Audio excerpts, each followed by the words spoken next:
Gloria! Ano to? Ito. Ano itong ginawa mo? Bukas na ang kasal mo! Nakuha mo pang lumandi sa iba! Maniwala ka sa akin. Hindi ko po alam lahat ng nangyari. Hindi ko din po alam ba't po ako nandito. Anong hindi mo alam? Tingnan mo nga niya sarili mo. Wala kang saplot! Ano yan? Nahubaran ka mag-isa? Kasi nagsasabi ako sa inyo ng totoo. Hindi ko po alam lahat ng nangyari. Di ka na nahiya sa sarili mo. Napakasinungaling mo. Napakabait nitong si Ian. Nakuha mo pang lumandi ng isang araw bago ang kasal ninyong dalawa. Dad, ang alam ko lang, may naglagay sa akin ng kaya hindi naklaro sa akin lahat ng mga nangyari. Kaya para napagkamalan ko yung lalaki si Ian. Bakit? Sino gagawa sa'yo dyan, ha? Eh, kailan naman mga kaibigan mo tsaka kapatid mo magkasama dun, ha? Maniwala ka sa akin, please. I'm telling you the truth. At alam mo, hindi ko kayang gawin sa'yo yan. Alam mo yan. Alam mo, dati naniniwala at nagtitiwala ako sa'yo, eh. Pero ngayon, hindi na. Wala na din kasal na magaganap dahil di mo magpapakasal sa babaeng kagaya mo! You're a big disgrace to this family. Nakakahiya ka. Umuwi ka sa bahay. Kunin mo na lahat ng gamit mo at ayoko nang makita yung pagmumukha mo, ha?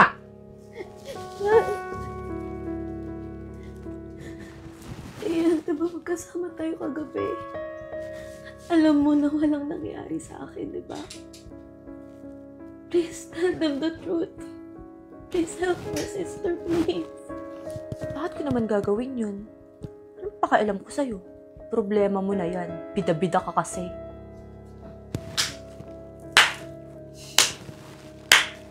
Well. Sa wakas, mawawala na rin ang sampid ng pamilya.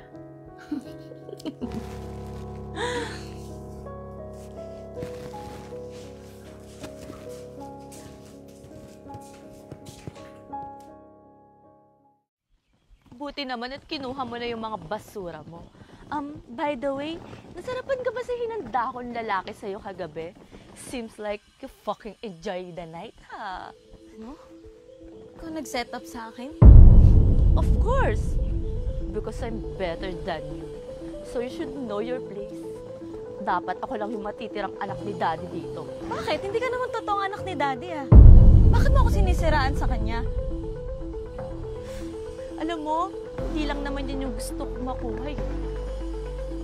Pati na rin yung boyfriend mong si Ian. Kaya nga gumawa na ako ng paraan para mawala siya sa'yo eh. Para hindi na ako mahirapang agawin siya. Demonyo kang babae ka! Papatayin kita! Ikaw may pakanalaman nito, ha? Papatayin kita! Hayop na! Papatayin kita! Please, kita babae ka! Mami, ang sabi yan! Mami! Mami! Mami, ang sabi yan! Mami! Mami! Mami! Baliw ka talagang babae ka. Anong ginawa mo sa anak ko, ha? Okay ka lang. Mami. Mami, busy yung babae na yan. Gusto na kumbinsihin ko kayo na napaniwalain siya sa mga nangyari sa kanya kagabi. Ang kapal talaga ng mukha mo, ha? Saan ka kumukuha ng lakas ng loob para gawin ito sa anak ko? Alam mo, manang-mana kasi talaga sa nanay mo. Parehas kayong malandi at disgrasyada.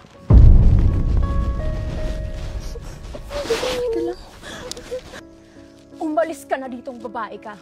Baka kung ano pang magawa ko sa'yo. At huwag ka na magpapakita dito sa amin. Naiintindihan mo? Baka kung ano pang magawa ko sa'yo. Umalis ka na! Layas!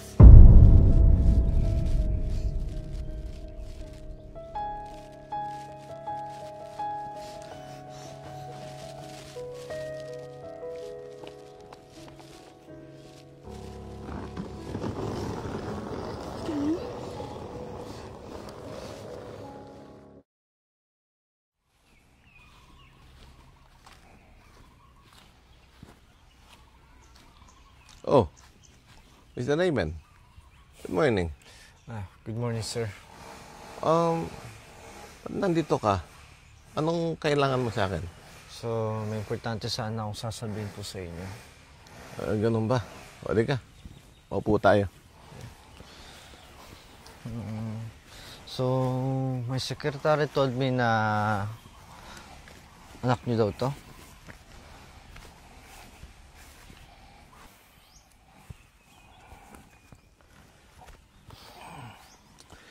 Mr. Raven, si Eya to O bakit? Ano ang tungkol kay Eya?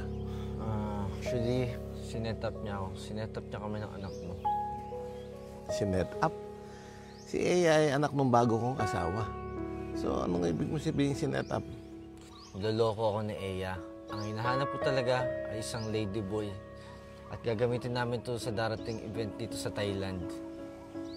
So, ibig para sabihin ito, wala talagang kasalanan yung anak ko na si Victoria. Pero, teka, bakit nakuhubad ka nung datnang kita? Exactly. Ano nga ba naman gagawin ko kung nasukaan ako ng isang babae?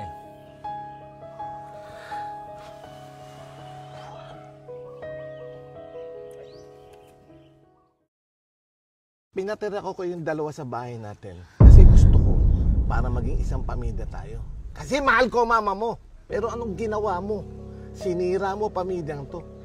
Pati pamilya ng anak ko, sinira mo rin! Han, kumalma ka lang. Pag-usapan natin to, baka nagkakamali ka lang. May alam ka ba dito? Magsabi ka ng totoo! Magkasabot po sila, Tita Ann. Sinetap na si Victoria para hindi matuloy yung kasal namin, tsaka ituloy mo siya bilang anak mo. Iyan, anong pinagsasabi mo, ha? Huwag mong sabihin na nahawa ka na sa kasinungalingan ng babaeng yon. Ako talaga, Tita Ann? Ako pa talaga yung sinungaling dito? Victoria, pinalayas na kita, di ba? Ang sabi ko sa'yo, huwag na huwag kang magpapakita sa akin. Talagang ang kapal din ang mukha mo, no? Daddy, maniwala po kayo sa amin. Nakita niyo naman po kung paano ako saktan ng babaeng yan, di ba? Kaya lahat gagawin niya para siraan kami ni Mami. Talaga, Eya? Dapat lang naman sa'yo sakalin eh. Katunayan nga, kulang pa nga yun eh. Pasalamat ka at buhay ka pa. Walang hiya ka talaga! Tama na! Tigilan nyo na yung mga kasinungalingan nyo. Alam mo ba, Eya, na yung lalaking ginamit mo pang set up, business partner ko. At siya rin yung may-ari ng hotel. Maraming ebidensya, Eya, na nakita na laban sa'yo. Naka-blacklist na din kayo dito sa Thailand dahil sa mga pinag-aagawa nyo. Tinuring ko kayong pamilya, pero masyadong tumaas yung pangarap nyo. Wala kayong utang na loob. Daddy, sorry. Please po, pinagsisisihan ko na lahat ng mga ginawa ko. Hindi ko na ulitin. Magpapakabait na po ako. Daddy, please. Talagang hindi mo na mauulit yun. Kasi aalis ka na dito sa pamamahay ko. Han, huwag mo naman gawin kay Iya to. Anak ko siya at parang anak mo na rin siya, di ba? Bakit? Akala mo siya lang. Ikaw din, aalis ka din. Daddy, no, please. Daddy, nagmamakaawa ako sa'yo. No, please, Daddy. Han, di ba mahal mo ako?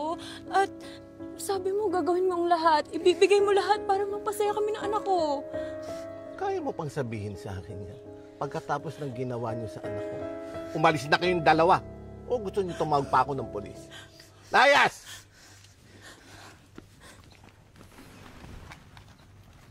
Anak, pasensya ka na sa mga nasabi ko sa iyo, ha? At sorry din, nasaktan kita. Hindi na mauulit lahat, anak. Okay lang yun, Daddy.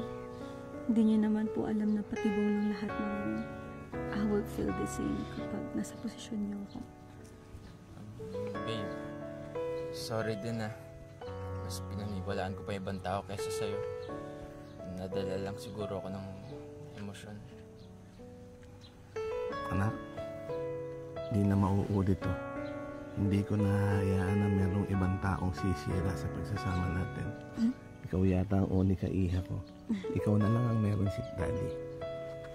I love you, Daddy. I love you, anak. Baka pwedeng ako naman.